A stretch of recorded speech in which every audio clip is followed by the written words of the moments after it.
ladies and gentlemen, let's get a quick check of some of the other developments across the country and overall. Now, a State Bank of India report has claimed that Bharat has created 12.5 crore jobs during the FY 14 to 23 period compared to only 2.9 crore jobs during the FY 04 to 14 period. Additionally, a total employment reported by micro, small and medium enterprises registered with the MSME ministry has crossed the 20 crore mark. So somewhere the government is trying to say, yes, we have created jobs over the last 10 years and far more than what was created in the previous 10-year period. Meanwhile, Austrian physicist and Nobel laureate Anton Zeilinger, who met Prime Minister Narendra Modi in Vienna on Thursday, called the Indian Prime Minister a very spiritual person. He said that this is a feature which more leaders in the world should imbibe and should have today. Indian origin Shivani Raja has become the first Conservative MP to win the Leicester East seat in 37 years. This victory was marked by a symbolic oath-taking ceremony as she swore her allegiance to the United Kingdom Parliament or the UK Parliament on the sacred Bhagavad Gita. She was not alone. Another Conservative MP, Bob Blackman, took oath of allegiance to King Charles by holding the King James's Bible in one hand and the Bhagavad Gita in the other. Notably, this isn't the first time that Bob Blackman has taken oath with the Bhagavad Gita. He did so back in 2019 as well. Rahul Dravid's magnanimity on display again. The outgoing head coach has refused to take an additional 2.5 crore that the BCCI awarded to be on par with the rest of the support staff. Rahul Dravid will take home only 2.5 crore bonus, the same as the rest of the support staff.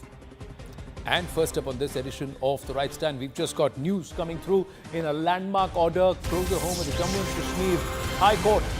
And the High Court of Jammu and Kashmir and Ladakh has mandated the administration to protect unattended temples and shrines from encroachments and the land mafia in Jammu and Kashmir and in Ladakh, which means unattended Kashmiri Pandit temples will be protected by the state. This judgment is likely to protect and determine the fate of scores of such Hindu religious temples and properties in Kashmir that have remained in disuse since the exodus of the 90s or have been unfairly taken over or encroached upon. There is a further hearing stated for the 18th of July, that is for later this month, and thereafter furthermore in some of the cases, but the judgments in the cases so far, especially in the case of 3 temples, points to the direction where the courts are saying that the state must intervene. The district magistrates have been empowered to take over, do a survey, take over and ensure there is no encroachment of these unattended temples and shrines. Ananya Bhatnagar joins us with more details. Yes, Ananya. Definitely, Anand, it's a very significant order as far as Kashmiri Hindus are concerned, because their lands had been, encroached upon, and that's a very, very significant order that comes in from a division bench of the Jammu and Kashmir High Court, wherein the High Court clearly points out that, the temple doesn't belong to a particular party. The temple belongs to the deity, and before adjudication of that particular issue, these 2 temples were in question in this particular order have to be protected, is what in fact the Jammu and Kashmir High Court says. The direction has been given to the district magistrate there to actually, appoint, in fact, the pujari is also there and also protect those particular points of land. And not only this, this order can serve as a landmark judgment coming in, at least as far as the Kashmiri Pandits and the temples, at least in the J&K area are concerned. So very significant order coming in from the Jammu and Kashmir High Court. Yes, and we are given to understand that the courts now, in court order in one of the case, Justice Sanjeev Kumar has actually allowed a petition by the members of the Kashmiri Pandit community and directed the district magistrate of North Kashmir Gandarbal district to preserve, protect and maintain 2 Hindu religious shrines, namely the Ashtapan Devraj Bhairav situated in Nuner village of the district and the Vidushe shrine, which is and to take requisite steps under the J&K Migrant Immovable Property Preservation, Protection and Restraint on Distress Sales Act 1997. So multiple petitions now being clubbed together. Ananya, a big significant step. Well, definitely, Anand, it's a significant step, because not only in these cases, but also when, further claims would come out of other land which are temple sites, that would also, this judgment would set as a precedent. This would be a precedent from the Jammu and Kashmir High Court that would be acted upon. And very clearly, this is a big win, at least for the Kashmiri Hindus who had, lost their lands, who had lost their lives in since the 1990s. And now, somewhere or the other, they're getting back that particular justice first when the Supreme Court had passed this historic judgment with regards to the Reconstitution Commission, and now this Jammu and Kashmir High Court order is something that comes out as a little breather for those Kashmiri Hindus who had lost a lot during the 1990s and the 1991. Yes, we're given to understand that this could perhaps govern the fate of hundreds of pending cases, and now the matter is listed to decide on the leftover cases on the coming Thursday, that is the 18th of July. And important to mention that properties which were occupied and approached directly, influenced or directly or indirectly by certain members who are currently under the spotlight of the state for their malpractices, they will actually now be taken up. Some of these properties have been forcefully taken over also, and one or two elements who are responsible for this, who are part of the Jammu and Kashmir High Court in the past, they will all now come under scrutiny. So, big development this in Jammu and Kashmir, the Union Territory of Jammu and Kashmir and Ladakh will see unattended temples, religious institutions, shrines, which will now be protected by the local administration. The state will have to intervene. That's the direction that's being taken given the judgments of the 9th of July and also an updated order that's been passed with more cases, all cases being clubbed, and they are going to be heard on the 18th of July. Ananya, thank you for your inputs. Let's get a move on, ladies and gentlemen, and putting the nation first and taking a principled stand. Many would ask, why is it half-baked and why only one sport? But somewhere, this not going to play cricket with Pakistan, not playing a bilateral series with Pakistan in Pakistan, has been a steadfast position taken by the BCCI.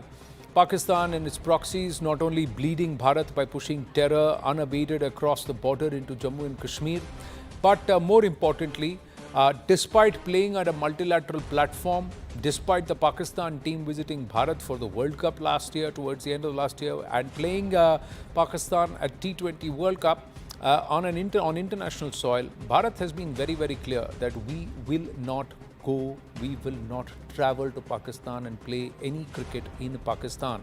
They have always drawn this line. They have been supported by the government, instructed by the government, but the BCCI taking a principled position that the ICC Champions Trophy early next year, 2025, in Pakistan, Bharat will not travel. The BCCI actually plans to request the ICC to relocate their matches to either Sri Lanka or Dubai, like they have been done in the past. The PCB, meanwhile, has proposed that Bharat will play all its matches only at one destination, one location, that is Lahore. But the BCCI is simply not interested in travelling to Pakistan. Remember, Bharat has not played cricket in Pakistan since the 2008 Asia Cup and since 26/11. So, the entire principled position continues on since 2008.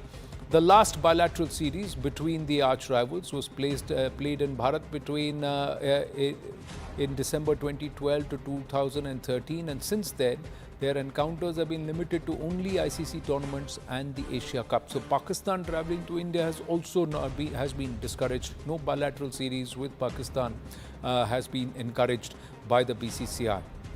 Why so? Pakistan's state-sponsored terrorism or proxy war, this intent to bleed Bharat with 1,000 cuts, has been going on for nearly about 4.5 to 5 decades, if not more.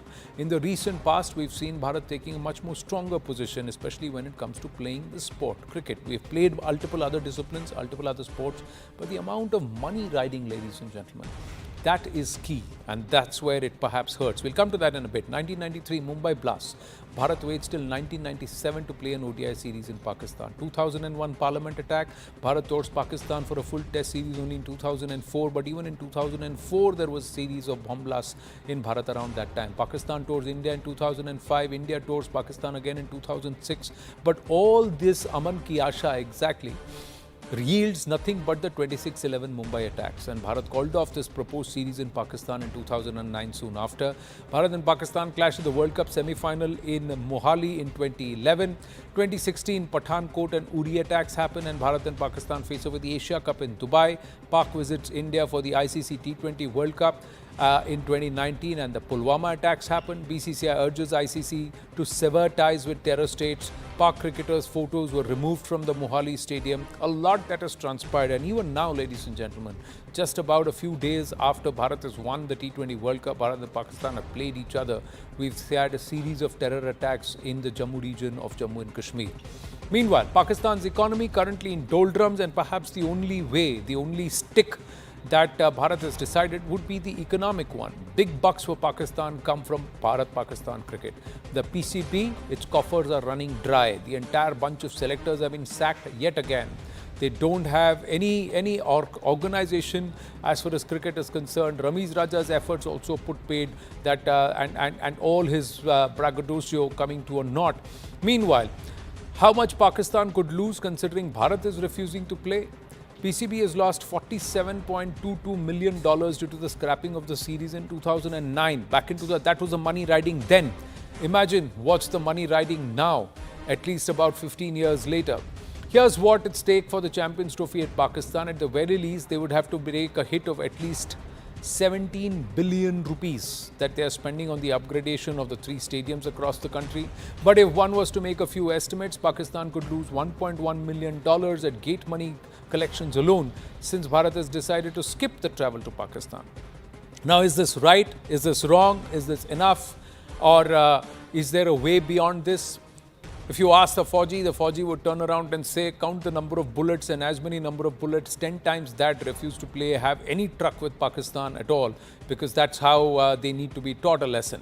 Anand Ranganathan, author, commentator, scientist with us, Ishkaran Bhandari, advocate with us, and Major General Yasir Janjua, security analyst joining us from Pakistan. Omar Altaf, a Pakistani journalist, also with us. There are multiple positions here. Many would believe that sport should not come in the way of politics, but cricket has been used as a tool from both sides. So, where does one stand? Dr. Ranganathan. Good evening, Anand, and good evening to my fellow panelists. Look, thank you very much for that lovely informative primer, by the way. But I disagree with those who say politics should not enter sports. Of course, politics is of many hues, but I am talking of one that takes a principled, moral, ethical stand, not a tit for tat like what the USA and Soviet Union indulged in by boycotting the Olympics for the Afghanistan and Grenada invasions respectively. Anand, tell me, did we trade with apartheid South Africa for 40 years? At that time, one of the richest economies? No. Even though the guardians of human rights, America and Britain did. Did we play cricket with South Africa for 40 years, even though England did? So why didn't we? Because we took a principled, moral, ethical stand. We took a political decision. We didn't consider all the whites of South Africa as evil. In fact, we eulogized Dr. Christian Barnard and Nadine Gordimer. We were against their government and establishment. The same is the case with Pakistan. Anand, perhaps the only time I am prepared to believe in bad karma is when I see the kind of neighbor we have in Pakistan. कुछ तो गलत किया होगा हमने पिछले जन्म में जो हमें ऐसा नेबर मिला. The entire edifice of this nation is founded upon hatred for Hinduism and of India. From Jinnah, the man who ate pork and drank alcohol, to Imran, the man who rubbed dal makhani on his chest to attract the female of the species, to an army puppet now. Pakistan has been run by scheming charlatans filled with supremacist notions of religious brotherhood and hatred for India. The hatred became acute when Pakistan broke into two of its own internal stress. A nation that was based on religion could not keep itself together to even celebrate its silver jubilee. What more proof does one need that Pakistan is a rogue terror state when its sitting cabinet minister stays on the floor of its cave or parliament? And I quote, "Our big success in Pulwama is the success of Imran Khan's Pakistan. It is your success. It is our success," unquote. The rampant killings of Baluchs, of Kashmiris in POK, the hounding and murder of thousands of Ahmadiyas, the bombing and killing of Shias and Sufis. Pakistan is a case study in how not to run a nation. And as for its indifference bordering on collusion, we all know how Pakistan hasn't squeaked as much as a faint murmur on the internment of concentration camps of more than 1 million Uyghur Muslims by China. Leave aside 4 wars of Mumbai blast, of 26/11 or Pulwama or Dawood or Hafiz. Remember their death by 1,000 cuts preamble? Remember how they abducted and injured our envoy back in 2013? Remember how they orchestrated the 2008 attack on our embassy in Kabul? Remember when Iran said, and I quote, "The Pakistan army and ISI trained Al-Qaeda to fight in Afghanistan. There were always links between Pak and them. There had to be because they trained them," end quote. When was the last time you heard a prime minister of a country declaring that his country trains terrorists? These are special people, Anand, and they need special treatment. We need to give them a lesson, because a lesson not given is a lesson not learned. Omar Altaf. Anand, if this is a monologue, then we can go home. Omar Altaf, go ahead. Anand, I have been listening to the harangue of Mr. Ranganathan. Like, I'm not sure, like, what's the point of all this, what he's been saying. It's utter nonsense, what he's been alluding to. Why did India play Pakistan just a month ago in the ICC T20 World Cup? Was that okay? How does touring Pakistan is any different to playing Pakistan on neutral soil or in a multilateral tournament? Why is that so? Your Prime Minister visited Pakistan in 2014. Why did he do so? While your cricket team hasn't toured Pakistan since 2008. It's a hypocritical stance which has no sense at all. Obviously, India is a major market as far as cricket is concerned. 80% of the revenue that ICC generates is from India. So just trying to muscle their way around really doesn't make any sense. Why do you want to pollute sports with such petty politics? Look, you should try to win fair and square as you did in the ICC T20 World Cup. When you tried to rig the pitch in the World Cup you were hosting, you know, despite being favorite, despite your team being so good, you guys lost because you tried to doctor the pitch and you fell the grave you were trying to dig for the Australians. You fell in that yourself, and this boycott is also along those lines. You should compete, and you have a pretty good team. You would be favorites in the ICC Champions Trophy. You should visit and play. And when no team has any objection over the security measures, there are teams like England, Australia, New Zealand, and all other teams who are comfortable playing in Pakistan. We have hosted them successfully. What is India's concern? What is your problem? I fail to understand. It's a very hypocritical stance that you guys have taken over playing in Pakistan. Maybe a year later you would be playing in Pakistan. Okay. Major Yasir Janjua, one sec, Dr. Ranganathan. Let everybody have their first word and then we take the crossfire. Yes, Major Yasir Janjua.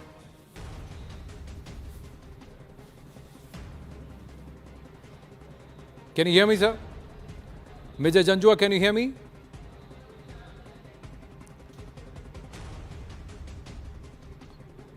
Okay, we seem to have lost Major Janjua there. We'll try and get him back. Ishkaran, your thoughts? Anand, it's a very simple proposition. The lives of Indians are more important than any sport. You cannot have bombs, you cannot have stones being paid to be thrown at Indian armed forces or at Indian citizens, and at the same time have the ball being played at a cricket field. It's a very simple position. We don't have to go too far into it. But if we want to go far, let us understand the consequences of playing Pakistan. All nations do economic boycott of terror states. Pakistan has time and again done terror attacks on India. Its sole reason to exist is terror attacks on India. Why India with its economy? Incidentally, Maharashtra's economy is bigger than the economy of entire Pakistan. Market cap of Tata Group is bigger than the economy of Pakistan. Why should we allow the benefits of our economy to a nation which, when it makes money, will use that benefit to attack India? Whether it be in cricket, whether it be artists who are coming to sing here or to act in Bollywood movies, or whether it be artists who are painters, sing, any sort of contact except official compulsory government contact you have to do with a terror state. Anything beyond that should not be done. Because let us be very clear, the fruits of the Indian labor, the benefit of the Indian labor, BCCI contributes 85% to ICC. BCCI gets only 40%. Even without meaning to, certain benefits of Indian economies go to Pakistan. We cannot stop it because we are a part of the global platform. But beyond that, to go to Pakistan, to allow it to earn money by television rights, advertisement, by promoting the economy of Pakistan, and also, can you guarantee they did Kandahar hijack? Can you guarantee our cricketers will be safe there? They will not be hijacked, they will not be kidnapped, and unreasonable demands will not come. And what do we take all this risk for?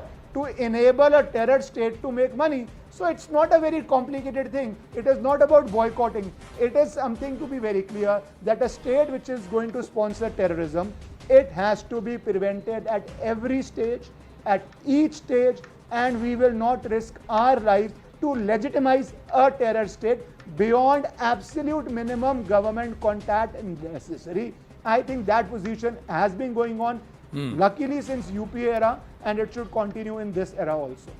Major Janjua, you're can I back with speak us. now? Yes, sir. Yeah, We lost you I in was- between. I was coming to you and then we I lost you. had in to the connection. change my Yeah, sure, go Wi-Fi ahead. network because that was not doing well.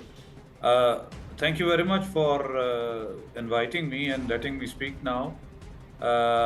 First, I will reply, if you don't mind, to Mr. Ranganathan's statement, calling and giving all sorts of excuses.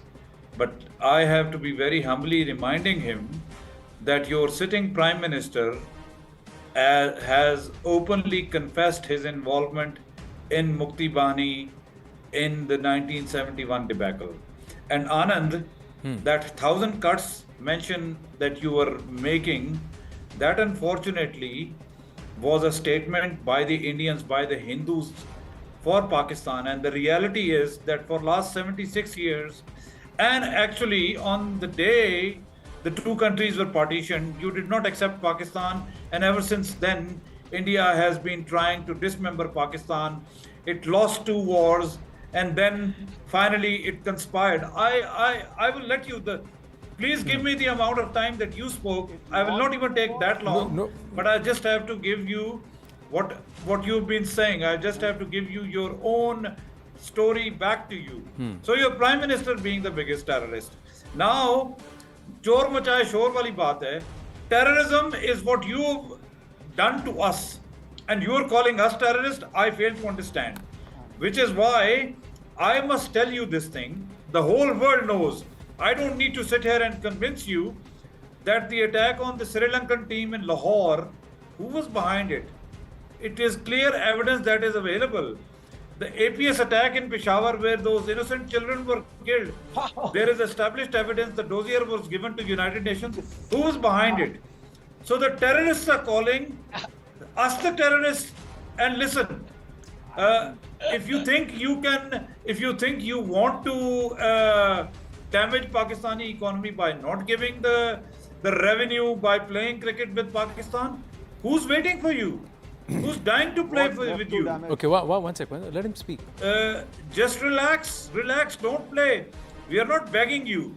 The world will see, yourself, everybody will see, if you don't come to play Champions Trophy with Pakistan, as my Pakistani colleague rightly said. 1 month ago, you played against Pakistan in New York, and you have a problem playing Pakistan in Pakistan. Don't do it. Be my guest. Nobody is going to beg you. You will be singled out yourself. The world will see.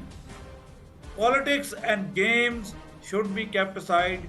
That is why the Olympics actually in 1918 or 1932, whenever they started, the whole idea, actually in 1918, during the First World War, I believe, the whole idea was that the world should unite on a common cause for sports. And despite the World War, the Olympics did take place. The question is, India doesn't want to play Pakistan or in Pakistan. Be my guest. We are not dying for you. But terrorists should not call somebody else a terrorist. Your Prime Minister has confessed to terrorism. You have confessed to terrorism inside Pakistan, and you are continuously doing that. Do we all not know you have been trying to foment dissent in Balochistan? Okay, I'll let you speak now. Thank you, Major Janjua. This was a serious debate show, but thank you for making it into a stand-up comedy. We are all allowed a few chuckles and laughs. Thank you very much. We did that when Ranganath was speaking. I didn't interrupt you. अब आप सुन भी लीजिए. जितना बोलने के आप रख रहे हैं, तो फिर आप सुन भी लीजिए. The fact is that how to distort facts, you are a past master at it, and you showed that. But Dr. Ranganathan, would you want to respond kindly? Who used cricket to politicize as a political platform is very, very evident. Who openly backs jihadis and celebrates jihadis, relevant. The University Anand, of can I say one thing before University you let me University of Terror. Where is it located? Where anybody can search and they'll find what it's Anand, called. What is called the University of Jihad. Anand, let me Where give it where it one exists, sentence. it's evident. Anand, I am, sir. Contrary to your submissions, I am stating facts. You may want to dwell in fantasies, and that allows us a good dose of laughter, and I like that. Thank you very much. But yes, Anand Ranganathan wants to respond. Then Major Janju, then I'll allow you, sir. I'll allow you, sir. First of all, Sir. I must apologize. Yes, I must apologize to the good Major Janjua. I think he's absolutely right. My apologies, General, because you're right. Osama bin Laden was found in Faridabad, not Abbottabad. India is the terror hub. Pakistan is not. And Abbottabad mein Osama bin Laden थोड़ा ना मिला है. Faridabad में भी दिल्ली के बगल में मिला है. And as far as this general, saying that politics should not enter sports, and he was talking about where they covered an Olympic movement. May I ask him, did or did not Pakistan boycott the 1980 Moscow Olympics? Did it? मतलब आपके हमारे Indian मदरसास better हैं आपसे, पाकिस्तानी मदरसास से यहाँ पे आके पढ़ लीजिए. हो सकता है काफी लोग यहाँ पे आके पढ़ते भी हैं. But look, as I said, Anand, I have nothing against the normal Pakistanis. Like we had nothing against the normal, ordinary South African citizens. We are taking a principled stance. When I say I have nothing against ordinary Pakistanis, possibly these two are an exception because they are terror apologists. Agar inse pucho, they'll possibly, had a tea or chai or coffee with kasab before, they let loose kasab. So I would not be surprised. The bottom line is, you know who Mr. Salman Taseer was? Salman Taseer was a very high-ranking Pakistani administrator. He was murdered in cold blood by his own bodyguard. And you know what happened? So, that bodyguard Indira was Gandhi was eulogized murdered by her own millions of bodyguard. Pakistanis. That Pakistan, Indira Gandhi was that murdered Pakistani- by her own bodyguard. Please, one second. Now that is your whataboutery. The point of the matter is Pakistan is not safe, even for people who have Pakistanis as bodyguards. So, my good friend, is absolutely right. You can't trust these people. Pakistanis cannot trust Pakistanis. Indians कैसे trust करेंगे? No, not just that. They have not been Sir, able to. only- No, it was their own. That was their own cricketer who said कि चार सूबे आपसे नहीं संभलते हैं. Anand, And please even let that, me even that respond. they, Please let me respond, even that they blamed it on Anand, I Bharat asked you again. for one Yes, Major Janjua, please respond. Anand. Yeah, I Umar will Altaf take coming long- to you after Ishkaran Bhandari. Ji. First Anand, answer, I did just have to Pakistan make one boycott comment and I Moscow expect Olympics? you to answer this. Did And this is Pakistan nothing about boycott politics Moscow or cricket. Olympics? Anand, Did you... Pakistan boycott Moscow Olympics? Did Pakistan boycott Moscow Olympics? Yes or no? Okay, yes. Why? So if Why? Why? does that mean? Why did does that did it mean? boycott? Why Okay, did it boycott? I'm You were okay, just talking listen about to my Olympic answer. movement. Listen to my answer. Weren't you talking about wrongs. Olympic movement? Were you or were Mr. you not? Ranganathan, two wrongs don't make a right. If we did not so do it now right... it is wrong. Okay. No, Anand, I am asking you one question. Ji. Anand, I am asking you one Ji. question. Ji. And that is purely to you. I was hoping that you being the host, there are some ethical norms of journalism. You are taking sides. You are taking sides. I thought you are the moderator of this program. Now it's very clear that you are on Indian side because you are an Indian. Absolutely, But sir. you should not- will there you should ever not- be a No, compromise? journalism- Will there, sir? There can be journalism- no compromise as a journalism is not Bharatiya. like that. But my point You is, sir. should- But my point is, Major Janjua, I gave you the benefit of doubt to your intellect and to your wisdom that you would make some fact-based, sensible arguments to counter and make a relevant point. Well, but I you am not as but you intellectual flattered as- to deceive, sir. But I am also paying you a compliment that you gave us a nice round of 3 minutes of entertainment, which allowed us all a chuckle and laughter, and said, this flight of fantasy is I'm also here to entertain possible. you. So Anand, I was very, very charitable to your argument, and neither did I interrupt you when you were making your point. It's only when you were when you tended to when I got a sense that you're tending to lose yourself in your own labyrinth of eloquence. That's when I said you will have to stop, sir. Yes, no. Ishkaran Bhandari. No, Anand, please let me respond. I've been patiently While waiting it for was it. very Umar amusing, Altaf, one after second, Major, Umar I Altaf, didn't I'll come to you interrupt after Ishkaran, please. I'll come to I you. didn't interrupt Yes. you. Anand, while it was very amusing to listen to the Major, one of the things he said, India cannot damage the economy of Pakistan. I want to ask, how do you damage something which is dead and buried 100 feet under the ground? Their entire economy is less than Maharashtra and soon might be less than Tamil Nadu itself. They are asking for arms daily from China. There, and I'm repeating, Dawn newspaper, not Indian media, says donkey exports to Pakistan, to China will be increased to earn revenue for the economy of Pakistan. This is the level of their export-import policy. This is the level where dog meat is being sent to China to again earn money. How do we damage an economy of a nation which is relying on donkeys and dogs? It has an excessive population of donkeys. Probably it needs to export them. That is why we heard some prime donkeys coming here and trying to argue that India can damage the economy of Pakistan. Okay, or yeah, it's if nice. I heard correctly, that India lost two wars. There's one thing. Ishkaran, there is one thing. There is one thing I would like to. I'm going to request everybody. I'm going to request everybody. See, we can all within the boundaries. General Janjo, just a minute. General Janjo, just a minute. I'm also making that same. I'm also making the same point. I'm just saying that let us refrain from taking personal jibes at anybody. We can do it without doing that within the realm of the debate, within the sanctity of the debate. We can make an argument. We can mock the other. We can counter the other. But let's not try and we can avoid that. All of us are. That shows his education. That shows his upbringing. No, sir. Please don't get into that. Please don't get into that realm, because that again will be counterproductive, sir. Let us not get there. Then he must apologize. Yeah, Omar Altaf. Anand, just 10 seconds. 10 seconds to Ishkaran, and the final 90 seconds to Omar Altaf. Yes, Ishkaran. Anand, to say somebody is making asinine arguments is not to call him a donkey. And donkey export is a matter of fact, which I have quoted from No, donkey export is a matter of fact. But to call certain people donkeys can be taken at multiple ways. So for a lot of nations, donkeys are a matter of pride. For a lot of people, terms of reference can be below the belt and not unsolicited. So may I request you to please kindly refrain there. Argument and point has been taken. But Omar Altaf, when you make a point of multilateral platforms, Bharat has not said that they want to play Pakistan. It's Pakistan which has said that we want to play you. And there is the money angle that is involved.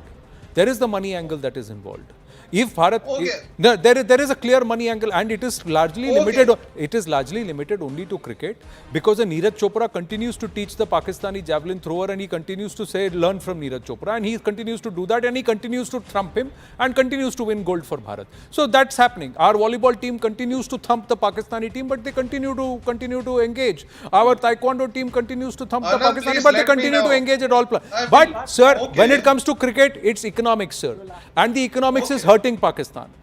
Which cricket board is in doldrums? Which team's cricket coach has to come out and unofficially, hammered the cricket team itself? And which team has seen multiple selectors, multiple managers, multiple captains over the last 3 years? Why are you repeating yourself again and again? Okay, if you think the boycott suits you, go ahead. We'll see how much it dents the Pakistani economy. Now, I would like to respond to Mr. Ranganathan, who brought up. Was it not a former Pakistani chief selector, chairman of selectors, who went about with a begging bowl saying that give us this much money or promise us money if we beat India? Who said that not so long ago? Who is on record who said that long ago? I need the money, we need the money, we are out there with a begging bowl. Time to respond. Please go ahead. No, can't you give me a Go minute ahead, or two please. to respond? Go ahead, please.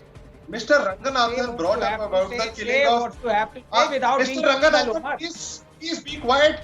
Have some manners, have the decency. I heard you. Don't be personal, because I also can be personal.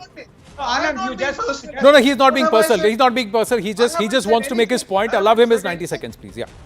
I haven't said anything about you or made any ad hominem attacks like the advocate made. Please let me respond. You brought up about the killers of Salman Taseer. I must tell you, the killers of Mohandas Karamchand Gandhi and Indira Gandhi are glorified in Modi's India. You know what the Sikhs do to the killers of Sikhs? Think the killers of Indira Gandhi are heroes. And Nathuram Godse is also glorified by the RSS and members of BJP. That's the reality of India. Isn't that true? Isn't Nathuram Godse a hero? Aren't the killers of Indira Gandhi venerated in today's India? And now let me respond to what this guy Bhandari, who claims to be a advocate, the kind of language he has used, he should apologize, because this is absolutely shameless. First apologize for advocating the tearing of our country. First apologize for the 65 war. First apologize for being hand in gloves with elements that are inimical to Bharat. First apologize for killing thousands of innocents with Pakistani sponsored bullets. First apologize for shielding Dawood Ibrahim. First apologize for shielding Hafiz Saeed. First apologize for shielding Osama bin Laden. And then apologize for the mayhem that you unleashed on the streets of Mumbai, sponsored it, and it was backed by your own military, a person who wore the uniform and believed in tragedy. And then apologize to all those Pakistanis whose graves are in Bharat, sir. Whose graves are in Bharat, here in Dras, because the Pakistani soldiers refused to take them back. And apologize to those 90,000 soldiers and their families who were mocked and insulted because their own nation let go of them and continue to treat them as insults to the country, not anything else. Major Janjua still till date cannot forget 71. That's what's happened, sir. So first apologize all over there. Let's talk peace, walk peace. Let's stop terror. Then we will think about cricket on your soil, sir. Till that, तब तक sir काफिरों का पैसा नहीं मिलेगा sir. That's what, sir. That's the reality, sir. It's going to be economics, sir. And the economics today, where is it hurting you, sir? We are not taking anybody's lives. We are telling a nation that until you mend your waves, you are going to end up with a begging bowl, and you're nothing but begging to the whole world. Who's been isolated, who's been exposed, is very, very evident. I've got to wind up on that note. Thank you very much to all our gentlemen. We got for joining us here. We're going to quickly get a move on, take a very short break, and